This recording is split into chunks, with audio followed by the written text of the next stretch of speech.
جنات سے دوران حاضری سوال کرنا، اس بارے میں بتا دیں اگر۔ امام اہل سنت الشاہ احمد رضا خان علیہ رحمۃ الرحمان نے فتاوی افریقہ میں بڑا مدلل اس کا جواب عنایت فرمایا ہے واہ واہ، کہ بعض لوگوں نے آپ سے سوال کیا کہ یا سیدی لوگوں پہ حاضری آتی ہیں، تو پہلے تو امام اہل سنت نے ایسی بہت ساری حاضریوں کو رد فرمایا کہ ہر شخص کے اوپر جنات آ جانا، اچھا اس دور میں 102-3 سال پہلے 4 سال پہلے بھی ایسا ہوا کرتا تھا، آج تو خیر ہر گھر میں پیر صاحب کوئی نہ کوئی بنا ہے، اس کے اوپر خواتین کے اوپر زیادہ معاملات ہوتے ہیں کہ ان کے اوپر حاضریاں آتی ہیں اس طرح کی۔ جی تو امام اہل سنت کی بارگاہ میں جب یہ سوال کیا گیا تو آپ نے فرمایا کہ سب سے پہلی بات یہ کہ ہر حاضری میں جن نہیں ہو سکتا، بعض ڈرامے بھی ہوتے ہیں۔ آپ نے فرمایا کہ بعض لوگ اپنے طور پر اس ڈھونگ کو رچاتے ہیں، ہاں یہ میں نے بھی سنا ہے بہت سا۔ اور پھر آپ نے دلیل کے ساتھ یہ فرمایا کہ اگر مان لیا جائے کہ کسی کے اوپر حقیقت میں جن آ گیا ہے، اور اس سے جب ظاہر ہے کہ جن آتا ہے شور شرابے کرتا ہے، الٹی سیدھی باتیں کرتا ہے اور مجمع جمع ہو جاتا ہے،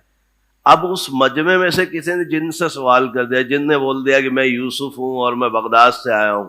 بعض دفعہ ایسا ہوتا ہے کہ یہ جنات امام اہل سنت نے جو فرمایا الحمدللہ اس کے تحت میں عرض کر رہا ہوں کہ یہ ولیوں کے نام استعمال کرتے ہیں۔ میں شیخ عبد القادر جیلانی ہوں،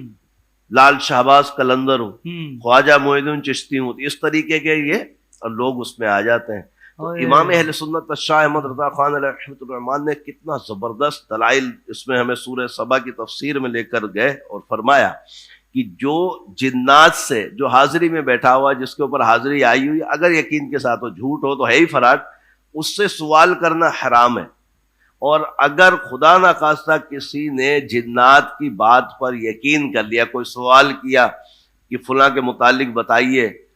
کیا حال ہے اس کا، اور اس نے یقین کر لیا تو وہ کفر کی حد تک لے گیا۔ اللہ، اس لیے میرے امام اہل سنت شاہ احمد رضا خان علیہ رحمۃ الرحمان نے فرمایا اس لیے کہ جنات علم غیب نہیں جانتے، اور تم نے جس بات پر یقین کر لیا اس کا تعلق علم غیب سے بن گیا۔ اللہ ان کی اور باتوں پہ علم یقین غیب نہیں کرنا چاہیے بالکل بھی جنات کی۔ تو یہ جنات کی بات پر امام اہل سنت شاہ احمد رضا خان علیہ رحمۃ الرحمان کے فتوے کے تحت نہ سوال کرنا چاہیے، نہ اس کی بات پر یقین کرنا واہ چاہیے۔ واہ واہ، واہ صاحب آخر میں جنات سے بچنے کی احتیاط بھی ارشاد فرما دیں۔ عابد صاحب جنات سے بچنے کی احتیاط یہ ہے کہ صاف ستھرا رہا جائے۔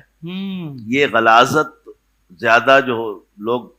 جی غلیظ رہتے ہیں یا ناپاک رہتے ہیں یا اپنے آپ کی صفائی ستھرائی نہیں رکھتے یا اپنی جگہوں کی صفائی ستھرائی نہیں رکھتے، جہاں بیٹھے آفس میں ادھر ہی گٹکے کا ڈھیر لگا ہوا، ادھر ہی تھوک تھوک کے یا گندی چیزیں کرنی ہیں۔ پہلی چیز یہ کہ صفائی ستھرائی کا بہت زیادہ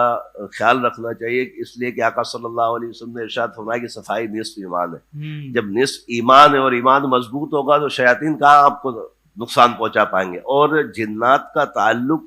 ہی شیاطین کی اس فطرت سے ہے کہ یہ تنگ کرتے ہیں، وہ جنات بہت زیادہ تنگ کرتے ہیں جو شیطان کی ایک جرریت سے ہیں۔ تو اپنے آپ کو صاف ستھرا رکھیں، آپ جہاں ہیں وہاں اپنے آفس کو، اپنی جگہ کو، اپنے گھر کو، اور سب سے پہلے اپنے عقیدے کو بہت زبردست طریقے سے صاف اور ستھرا رکھیں، اس لیے کہ الحمدللہ عز و جل اچھا عقیدہ ہی اچھے ایمان کی علامت ہے، اور اچھا ایمان ہوگا تو آخرت میں مزے ہی مزے ہوں گے۔ اور اچھے ایمان کے لیے اولیاء اللہ کا دامن، اسلاف کے دامن کو ہمیں مضبوط ہو کر پکڑنا ہے، اور جب اسلاف کے دامن کو مضبوط ہو کے پکڑے جائیں گے تو پھر آقا صلی اللہ علیہ وسلم کا دامن ہمارے ہاتھوں میں ہی رہے گا۔ اس لیے کہ آقا صلی اللہ علیہ وسلم کے دامن کو پکڑنے کے لیے میرے آقا صلی اللہ تعالی علیہ وسلم کی آل، اولاد اور اولیاء اللہ جن کے متعلق میرے آقا صلی اللہ علیہ وسلم نے ارشاد فرمایا کہ میری امت کے اولیاء بنی اسرائیل کے انبیاء کی طرح ہوں گے، تو ایسے تھوڑی ہوں گے، یہ آقا کی برکت سے ہیں الحمدللہ۔ تو یہ خیال کریں، اور جیسے میں نے آیت الکرسی کا ذکر کیا، نماز کی پابندی تو ہر مسلمان عاقل و بالغ پر فرض ہے، تو نماز کی فرائض کے ساتھ ساتھ روزے بھی فرض ہیں، زکوٰۃ بھی فرض ہے۔ اگر زکوٰۃ تک ہم پہنچیں اور حج کے معاملات تک پہنچے تو وہ بھی یقینی طور پر ہمارے اوپر فرض ہے۔ تو ان کو دیکھتے ہوئے نماز کی پابندی کرتے ہوئے آیت الکرسی کا ذکر بھی رکھیں، اور بہترین جو میں نے عرض کیا صفائی کا خیال رکھیں، انشاءاللہ جنات تنگ نہیں کر پائیں گے۔